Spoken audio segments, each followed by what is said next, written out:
Hello and welcome to the Trending Now podcast for this Friday, December 6, 2024. I'm Louie Butko. Thanks for joining us today as we recap the week that was on Trending Now, which you can catch every Monday to Friday, 7 p.m., 11:30 on CHCH, CHCH.com, and streaming live on our Trending Now YouTube page. Doing things a little bit differently today, and we'll get to that in just a second, but I'm very pleased to start off the show and have him for the full show, the news director of CHCH, Mr. Greg O'Brien. Greg?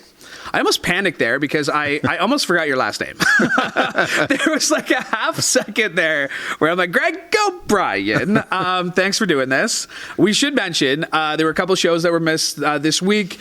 There is something wicked. Something's going around. Something wicked going around the CHCH newsroom. We are running on fumes, somewhat literally sometimes, but there's a sickness going around it's at CH right now. There is. We've had a number of people knocked out in editing or on air, on staff. Like, holy cow. It's been a week, so we've had to, Trending Now, fortunately and unfortunately is the one show we can repeat, because the trends don't die away right away, so we can show the day before's show today if we need to. Today we won't need to, thankfully. But we do have to do that sometimes because we are here. We don't have a cast of thousands to call upon from other stations or other brands other news brands. We have what we have here at CHCH News, and kudos to the entire staff this week for really busting their asses, really. Yes. Manisa, normally when I have Manisa on here, I usually give her a special shout out. This week, more than ever, I think, I've talked to her a couple times today, just a little check-ins. Hey, how you doing? Yeah. Hey, how's it going? Please don't take my hat off, but she's done an amazing job. And again, we've talked about Trending Now and just the evolution of it. It's been 2 years since October. The mission of the show has still been the same, but it's been interesting to see all the bodies kind of come in and go, and it is a difficult show to pick up because you really do have to be on top of everything. Yeah, exactly. Right? It's not like you show up at 10 a.m., as a reporter, general reporter, you check in with Joanna at assignment. Here's your story for today. You do the story, you move on. A lot of these trends, especially when we talk like Trump, Trudeau, they're trends that extend over weeks or months, and you really do have to be tuned in almost all the time for this show. Yeah, and they're ongoing and they're complex. And it's not just the politics as well, which that's sort of my thing. I can definitely follow along with politics, but you start talking about Kendrick Lamar and other things like that, and I'm like, wait, what? The reels, yeah. But you do have to keep track of that, and it's just kudos to the team for doing that. That there's Manisa, there's yourself, Jason, Jason Guidol has been filing a pack today. Who else? Tessa. Tessa. Congratulations, Tessa. Congrats to Tessa. Yeah. She's full-time on Trending Now starting on the 16th. But also Francesca and Justin and Jasmine is in today for somebody who's sick, it's just it's a rotating cast, but the show has stayed true to its brand from the launch, from Nicole and Laura's idea to track the trends and to present them in an engaging and for some of them in-depth way at the top of the show. And as you go through the show, we talk to different experts and things like that and bring to our viewers, a different point of view or a deeper point of view than what they might have seen, in a 2-minute pack during the 6 o'clock news. They would get more on it, with 3, 4, sometimes 5 or even 6 minutes on really deeply at what's going on and what's been trending and why it's been trending. And that was kind of the whole point of this podcast. First of all, podcasts in general for us was something new that I helped create. Yeah. We were just talking, being around the desk there and speaking into a ENG camera with a microphone. But it's funny because I talk to people about, what I do, and people I've gone to school with and people I've worked with, they always ask, what are you doing? And, I'm doing podcasts. I'm filling in here and there, but my main job is podcasts. And they ask if I like it, and of course I do. But they ask what I like about it. And it is that idea that you get to go deeper into the conversation, right? It is so cliched, and I think it's one of our taglines and maybe one of our ads, go deeper into the conversation. It is. But it's cliche because it's true. Yeah. I can have a 20-minute conversation with a politician or something like that, as opposed to a 20-second soundbite where, they might feel like they were misrepresented, and we always try our best to make sure that they're not. but having that full conversation, and I just like talking. So if you're going to put a microphone in front of me and pay me to talk in front of the microphone, I'm going to do it. and you're good at it. Oh, yeah, that's what I was looking for. That's the clip, Vanessa. That's the clip. And and honestly, you're really good at it. I appreciate that. It's and that's the thing. We're doing news and it's so fast, right?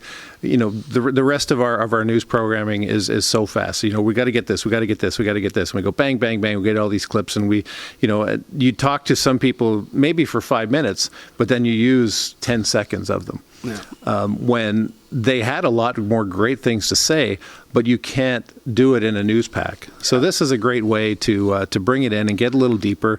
And people, when they're listening to podcasts, when they're in the listen podcast mode or watch podcast mode, they're there for a longer conversation. They're say, okay, this is, they can see how long it's going to take. Could be 20 minutes, could be 40 minutes, could be 12, whatever it is. Yeah. Like, okay, well, let's see if he's got something interesting to say. Maybe he has something interesting to say today. He didn't yesterday, but maybe today. Yeah. But that's exactly what we need to do. That's what we need to branch out into. We take it's a digital platform, so we can take that extra time and get into it. And it's really, it's an old-fashioned talk show kind of thing where it's you and I going back and forth. And this has been a format for a long time. It's distributed a lot more differently, where the longer format were a longer TV show, or you might see it only on PBS or TVO or something. But now that you can take this to go, where you couldn't, 20 years ago or something like that, it makes it a lot more engaging. And I find myself listening to a lot more podcasts now. Of course, Trending Now, Newsmakers, and Sportsline first. Of course, thank you. You had to say that. But it's something that people are really engaging with, and it's growing. Yeah, and it's I'm always impressed by the Morning Live podcast. How many people are downloading that? That usually seems to be the top one, with especially on the pure podcast side. Our podcast, Newsmakers, we look at both the video and everything else. I'm always impressed that that's how people want to get started their day. They want that first 30 minutes. They're getting most of the news they need. It's in their car. It's where they're going, and it's fun. I enjoy it. Yeah. I'm still enjoying it. Well, that's good. and I can even give the listeners a little bit. So Spotify Wrapped was trending. So let's get into that because Spotify, every year, everybody gets super excited about what songs they listen to. But Spotify does it both ways. They also, for the creator and the listener. So we had some numbers in our Spotify Wrapped. So we have a creators account, and when that Spotify Wrapped was released, I logged into our creators account, and it was all fireworks and thumbs up and arrows and all kinds of colors, and because we're still pretty young at doing podcasts, so the numbers are really fantastic. Yeah, I got to say, our listeners are up 331% over the year. Yes, our streams are up 900% over the year, and our followers are up 179% over the year. We'll take it. I'm not going to tell you what the actual numbers are because that's proprietary information. I don't want to know. That's the one thing you and I always say. You can know. I can't release them publicly. I don't need to know the numbers. You can. I'll just keep doing it until you tell me to stop. That's the plan. That's what I'm going to do until you need me on Morning Live or wherever else you need me. I'll keep doing this, which I appreciate. Let's get into some of the trending topics this week. Let's start with Trump and Trudeau because Trudeau last week, that was the big news Friday night that he was going down to meet Trump. It turned out to be true. I saw some discussions today against whether that was against a violation of the Logan Act, in which non-sitting government officials meet with other government officials. And then the story came out on Monday. Fox News said, in conversation, jokingly, Trump said, well, maybe you can be the 51st state. I think it's funny because I live by the adage that everything Trump says is either a lie or a projection. Yeah. So, I mean, there's some jokes in there, and he obviously has charmed enough people. He obviously has this politician skill in which when people sit down to him face to face, he's not that bad of a guy. Which, people say the same thing about, people find the same thing about Doug Ford, right? Where he's kind of got this politician-esque to him. Yeah. But what did you make of A, Trudeau going down there in the first place, and then B, Trump's little comments afterwards this week, and the Truth Social post as well? Yeah, well, if I'm Trudeau, you have to go.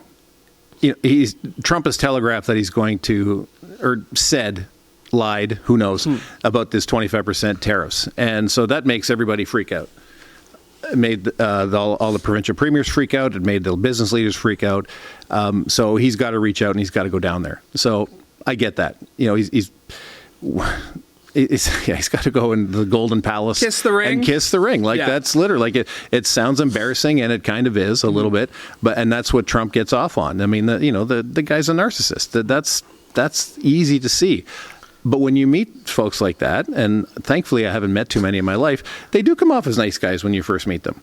It's the stuff behind the scenes that you don't see. That they come off as a nice person, but you have to always remember they're in it for themselves. And everything Trump has done his entire life points to that. There's nothing changing about the guy. As a news director of a news organization in a pretty big city, the 10th largest city in Canada, what do you make of how we cover Trump, or how the news covers Trump, particularly in the States? Whether they do it right, whether they've screwed up along the way for him to be reelected. Because I've always said that if you look at this guy, and I said this going into the election, if you lined up Kamala Harris and Donald Trump, you listened to what they said, you looked at their record, again, their actual words, the way they speak, It should have been no contest. But it should have been. I said to somebody when I was on vacation before the election that a can of tomatoes should be able to beat Donald Trump. But there's clearly a chunk of a large chunk of the American people who will never vote anybody but Republican, no matter who it is. And they clearly wanted some kind of change. Because if you look to the middle class in the States and in Canada, you can get, when talking to people, a bit of a sense of hopelessness that nothing's ever going to change. And I think that tipped over in this election in the States, where people's like, okay, well, if nothing's ever going to change, let's blow it up. And who can blow it up? This guy. Wasn't that 2016, though? Wasn't that the same argument to be made the first time around? Well, in 2016, I remember being a lot of talk about checks and balances. There's lots of checks and balances to keep this guy checked and balanced. And we saw in those 4 years that they're not there if you choose to ignore them. And that's what's happening now. He's like, look at the raft of unqualified people he wants to appoint to cabinet positions, who are, one of them, Matt Gaetz, had to quit or had to take his name out of the running because he's a after he quit. Yeah. After he quit Congress, and then he took his name out of the running. Yeah, exactly. For reasons he's being investigated as a sexual predator. We've got Hegseth, who was in the Army, but apparently is a quite prominent drinker behind the scenes at Fox News, if you believe what's been written by the New York Times and been aired in the States. So to bring it back to Trudeau, I mean, he had to go down there and talk to him. And now back to that 51st state comment, not a funny joke. You think about the size of the U.S. military and the size of the U.S. economy, we need them.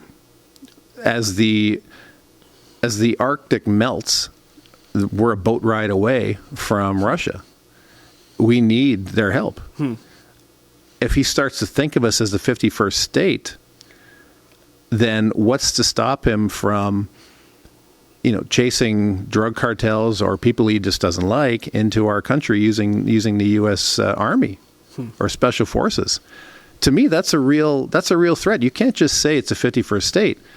Or, what a ha. No. What if Trudeau had said, yeah, well, how about Maine or Washington as Washington State? That could be the 10th and the 11th and 12th province. Yeah.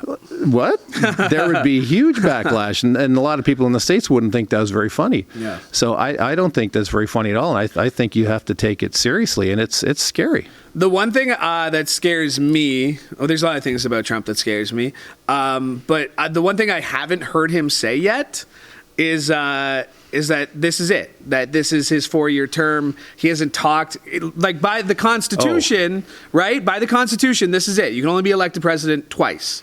Yeah. So, but he hasn't said that. He hasn't given any indication that, the first time he jokes that he can't wait to run again, excuse me, in 2028, Yeah. that's when I'll get a little worried. You mentioned Hegseth, you mentioned Matt Gaetz. Let's get into Hegseth a little bit, because I was talking to you before this that I thought it was so far.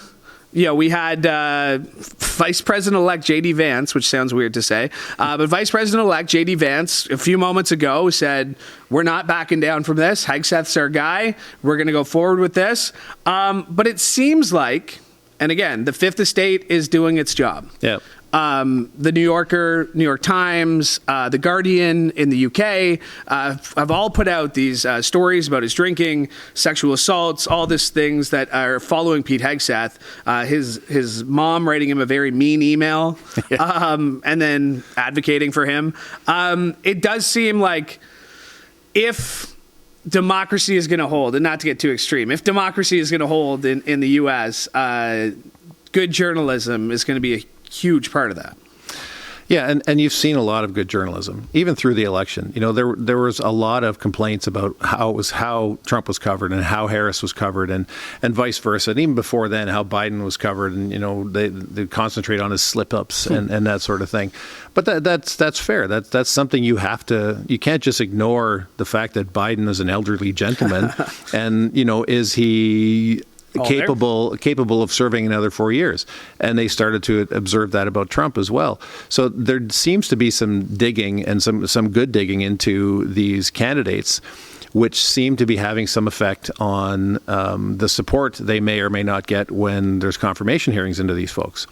So it'll come down to, in the end, are they egregious enough, terrible enough people where enough Republicans are going to say no to their leader.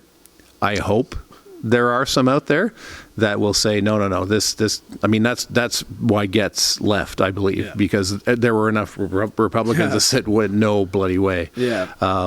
Are there enough to vote against Hegseth? I guess we'll see. Yeah. Or any of the other ones, like the wrestling CEO who's going to head up the Department of Education. Which he wants to eliminate. Yes.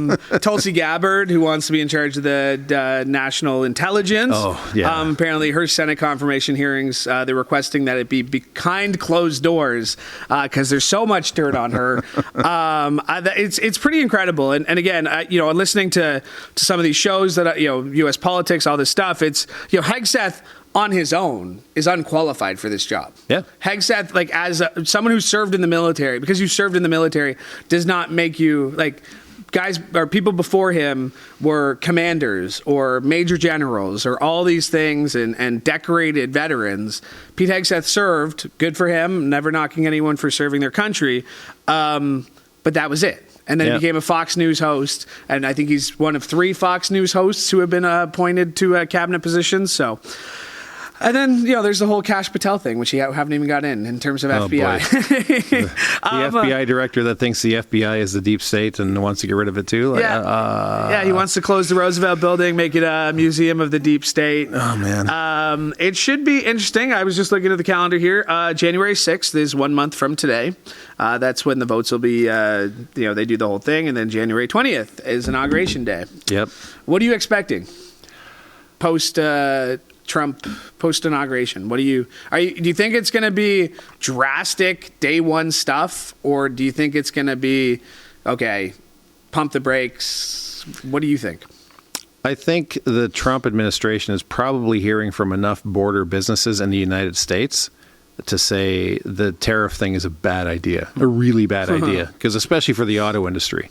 And, they need our lumber, and they need the auto industry doesn't need our lumber, of course, but they need the parts that are made here. We get the parts from there, make stuff here, and all of the major car manufacturers are U.S. companies with significant multi-billion-dollar investments here.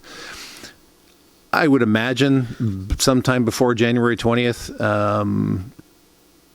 the Canadian government will make some sort of gesture or make some sort of investment or announcement that Trump will be able to point to and say, "See, I threatened them and they acted." I'm master negotiator. Yes, and he'll peel back potentially on some of the tariffs. It's a bit of a stickier wicket for Mexico because of the number of people flowing across the border, the amount of drugs flowing across the border from the southern border. So does some stuff come from Canada? Sure. But most of the illegal guns and fentanyl in Canada comes from the States. Like, let's be also, real. more immigrants sneak into Canada than to the U.S. from Canada over the northern border. It's a significant difference. So will he be able to point, but the same thing exists on the southern border, that the Mexico is very important for the U.S. economy as well.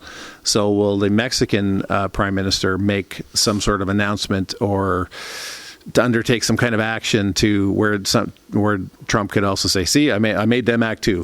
Whether it's true or not doesn't matter. Whether it's true or not doesn't matter. That is the news director 2024. Not for us. No, I know what you mean. I know what you mean. I'm just messing with you. While we're on U.S. politics, let's talk Hunter Biden. Biden said his everybody said that he would not pardon. And then he comes out with what many analysts called the most blanket pardon since Nixon. Yeah. Basically said anything my son has done from 2014 to 2024, he is pardoned from, which is pretty incredible. You saw Tommy Tuberville, one of the senators from Alabama, I believe, said, I would do the same thing if that was my son. But he is getting a lot of backlash on this. A, do you think it tarnishes his legacy? B, do you think he cares? I don't think he cares, and I really don't think it has much. It tarnishes his legacy. The guy's served in politics for 40, 50 years, whatever it is. But it was a stupid thing to do politically because it's hypocritical, very hypocritical. And it goes back on what it turns around what he said he was going to do is to not pardon him. But we're coming into 2 years of complete Republican rule, on both houses and the presidency. Who's going to remember when Hunter Biden was pardoned in 2 more years when they have their next midterm elections? Nobody. Yeah. So politically is hypocritical, but as a father who has that power, and you're looking at the ring of, I want to say bad words, but I'm just going to say unqualified people that the Trump administration is putting into positions of power, I would have pardoned them too. To get him out of the way of that. Otherwise, it's just going to be a buzzsaw, and they'd put him in jail for these charges that really would have been plea bargained down to, a fine or limited time served, if any, if it was anybody else. Which is what he said in his statement. He said he was the target. If he was anyone else, not by. And again, I think Joe Biden, if there's one thing you can say about him, is he is a passionate father. Yeah. Obviously cared a lot about his son, Beau. How many times he said that it should have been Beau up there instead of him running in 2020 and throughout. And again, to see your own other son kind of treated like that with his own issues, right? I mean, he's had drug addictions. He's battled his own stuff. It's pretty interesting to see just the flip. And I'm curious, what is Joe Biden's legacy, right? I mean, you beat Trump once, but then you gave it up and the person you let run didn't win. Like, I don't know, like Joe Biden's legacy in general. He was president. He got to be president. He served 40 years. How he's going to be remembered, I think is going to be pretty interesting. Well, I mean, the U.S. economy is in pretty good state right now. That could be something. Unless you asked anyone voting going into this election who seemed to think the economy was shit. Yeah, they just media literacy is pretty bad right now, Greg. They don't believe the truth. It's weird that there's an alternate reality out there. That the U.S. economy is clipping along really well, and a lot of that has to do with Biden's policies. So, is that his legacy? I don't know. I mean, you're not going to see people say, "Oh man, it was pretty good a couple of years ago," unless there's only if there's a really huge downturn when Trump acts on whatever he's going to be doing. Tax cuts for billionaires and tariffs for other countries. I mean, we've seen what he's done. And he's letting the billionaires kind of run the show. Literally, yeah. The most prominent one being Mr. Musk. We were going to try and go the whole show without mentioning Elon Musk. Come on, Greg. Great conversation. You and I could go for days. Anything else caught your eye this week, though?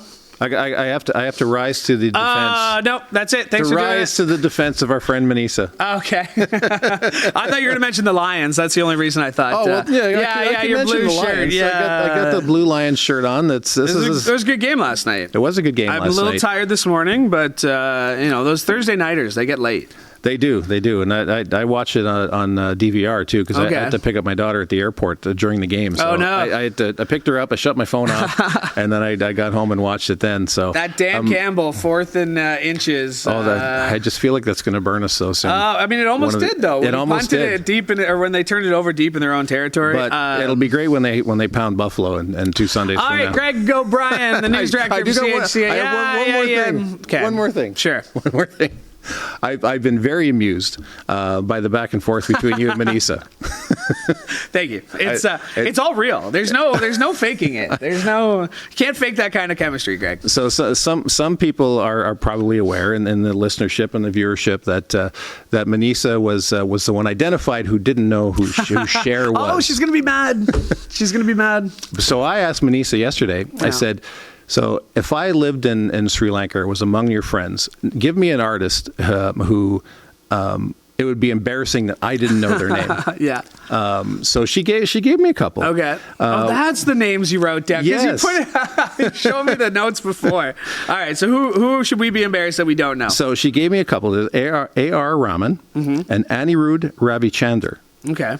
So I dialed up Anirudh Ravichandran on Spotify. Shout out for Spotify, which if you're listening to it, and he's got some bangers. There's some good tunes there, man. I was Aluma Daluma. That was one of the songs. Apparently, it's from a movie. Manisa told me. Okay. And that song was rocking. I gotta say, I really enjoyed it. And I'm like an '80s rock and roll guy. I really enjoyed that. So I got to stand up for Manisa just a little bit. There you go, just a little bit. I'm sure she appreciates it. Greg, thanks for doing this. Appreciate it. Happy to be here. Okay, man. there you go. I'm so happy to be here. You're not going to ask me what I'm doing this weekend? Oh, what are you doing this weekend? Okay. No, that is what I do. Actually, people ask me that all the time. Why do you always ask that? I'm like, I'm curious. I just want to know. I am helping my son move. Okay, where's he moving? He's going from one place to another in Toronto. So I'm going in with my SUV and downtown. Yeah, he's good luck. He's going from one end of downtown to the other. So sounds fun. Hopefully, he's driving the U-Haul, not me.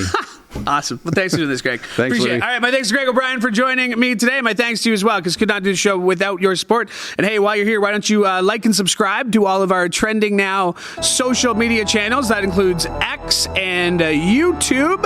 And while you're liking and subscribing and all that fun stuff, make sure you do that to our CHCH podcast page. Wherever you get your favorite podcast, just search Newsmakers or search Trending Now podcast. Or if you're watching this, scan the QR code on your screen or go to chch.com/podcasts. All right, from all of us here at CHCH, I'm Louie Bucko. Have a great weekend. Thanks, Peeler, for directing this episode.